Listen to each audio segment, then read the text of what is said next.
तो चलिए आज की इस चर्चा में उतरते हैं।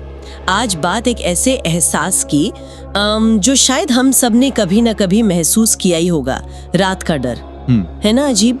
दिन में जो कोना घर का सबसे महफूज लगता है, रात होते ही उसमें परछाइयां क्यों नाचने लगती हैं। जानी पहचानी जगह भी थोड़ी अनजानी और थोड़ी डरावनी क्यों हो जाती हैं। इस अनुभव को समझने के लिए ना हमारे पास the psychology and mystery of night fear से जुड़े कुछ विचार हैं। ये सामग्री रात के इस डर के पीछे छिपे मतलब मनोविज्ञान और कुछ हद तक इसके रहस्यमय पहलुओं को टटोलने की कोशिश करती है।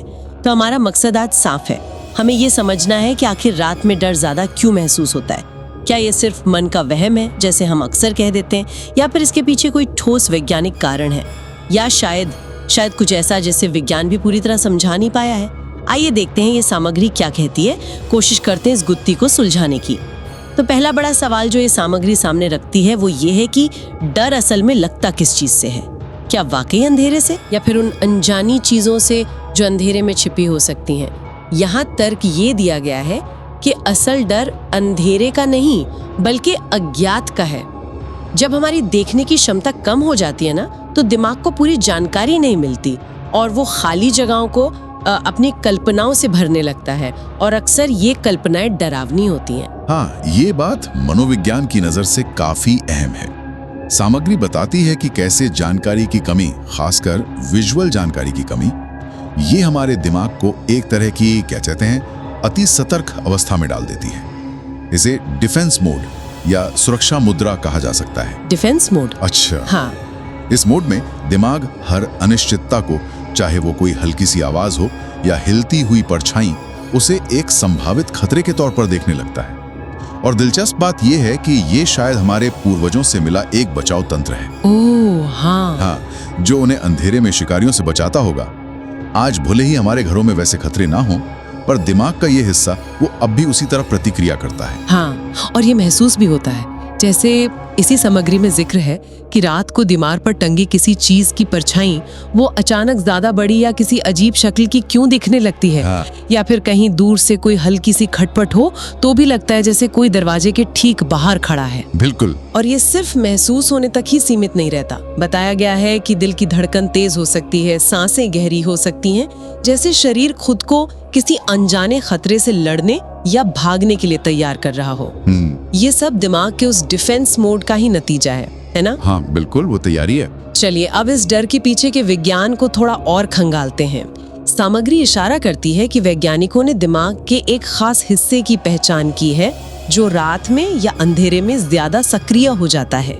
इसका नाम है एमिगडाला, जिसे अक्सर दिमाग का फियर सेंटर यानी डर का केंद्र भी कहा जाता है। बिल्कुल, एमिगडाला ये हमारी भावनात्मक प्रतिक्रियाओं, खासकर डर और चिंता को संभालने में मुख्य भूमिका निभाता है। सामग्री के अनुसार अंधेरे में इसके ज्यादा सक्रिय होने की एक सीधी वजह है। क्या वजह है? आंखों से मिलने वाली साफ जानकारी, मतलब विजुअल इनपुट, उसका बेहद कम हो जाना।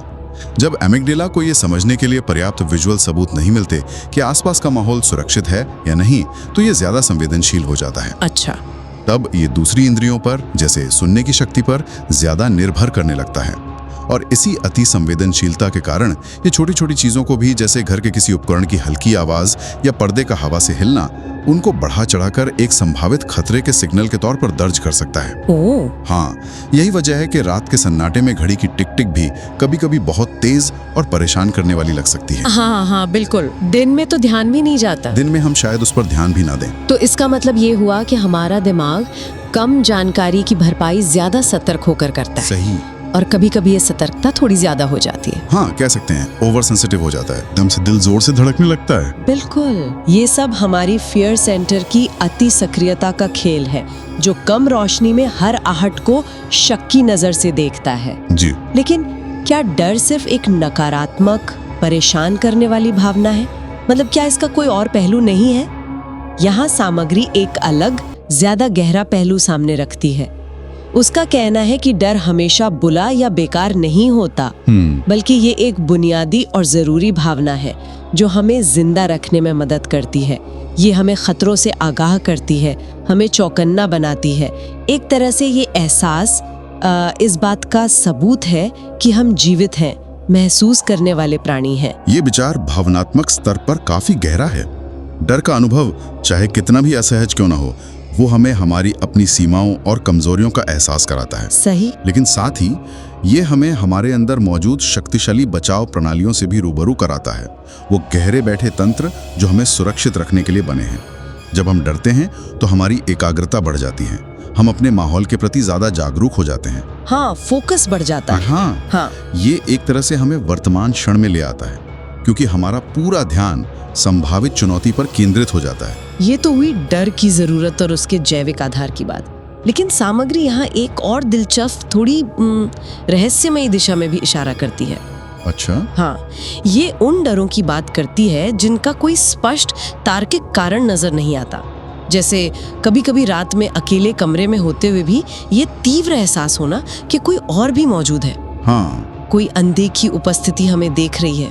सामग्री यहाँ रुक कर एक सवाल पूछती है, क्या ये सिर्फ हमारे दिमाग की उपज है, हमारी कल्पना का खेल, जिसे डिफेंस मोड और एमिगडाला की सक्रियता से समझा जा सकता है, या? और यहीं पर मनोविज्ञान और व्यक्तिगत अनुभव के बीच की वो महीन रेखा उभरती है। क्या हर एहसास, हर डर को पूरी तरह से दिमाग की रासायनिक क्रियाओं और विकासवादी प्रतिक्रियाओं से समझाया जा सकता है? बड़ा सवाल है। या कुछ अनुभव ऐसे भी होते हैं जो हमारी मौजूदा वैज्ञानिक समझ की सीमाओं से शायद परे हैं? ये सामग्री सीधे तौर पर कोई जवाब नहीं देती, बल्कि इस दुविधा को सामने रखती है। सही। ये बताती है कि कैसे कुछ गहरे बैठे डर या एहसास वो विज्ञान और व्यक्तिपरक अनुभव के बीच एक दिलचस्प तनाव पैदा करते हैं। ये हमें सोचने पर मजबूर करती है कि क्या हमेशा हर उस सिहरन का, हर उस अनजाने डर का एक तार्किक स्पष्टीकरण मौजूद होता है, या कुछ अनुभव ऐसे रह जाते हैं जो सिर्फ महसूस किए जा सकते हैं, पूरी तरह समझाए नहीं जा सकते। सामग्री इस रहस्य को बनाए रखती है। तो इस पूरी बातचीत से हमने क्या समझा? अगर सार निकाले तो हमने देखा कि इस सामग्री के अनुसार रात का डर सिर्फ अंधेरे से नहीं, बल्कि उसमें छिपे अज्ञात से ज्यादा जुड़ा है। हाँ। इस अनिश्चितता की वजह से हमारा दिमाग डिफेंस मोड में जा सकता है और दिमाग का फियर सेंटर, वो एमिगडाला, वो ज्यादा संवेदनशील होकर छोटी चीजों को भी बड़ा खतरा मान सकता है। हाँ, और साथ ही ये भी समझा कि डर अपने आप में कोई दुश्मन नहीं है। बिल्कुल। ये एक जरूरी बचाव तंत्र है, एक तरह का अंदरूनी अलार्म सिस्टम जो हमें संभावित खतरों के प्रति सचेत करता है।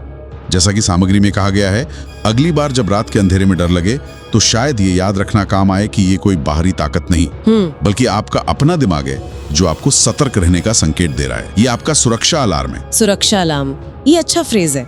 और इसी सुरक्षा अलार्म वाले विचार को थोड़ा आगे ले जाते हुए एक आखिरी सवाल सोचा जा सकता है। ये इस सामग्री से प्रेरित तो है, पर शायद उससे एक कदम आगे जाता है। अगर डर एक सुरक्षा अलार्म है, तो उन हालातों के बारे में क्या कहा जाए जब ये अलार्म बिना किसी वाजिब बाहरी खतरे के, मतलब लगातार बजता रहता है? हाँ, जैसे एंजाइटी में होता है। हाँ बिल्कुल, जैसा कि अक्सर तीव्र चिंता या एंजाइटी डिसऑर्डर में होता है। क्या ये हमारे आज के जटिल जीवन और हमारे दिमाग के उस प्राचीन, लाखों साल में विकसित हुए हिस्से के बीच किसी तालमेल की कमी की तरफ इशारा करता है?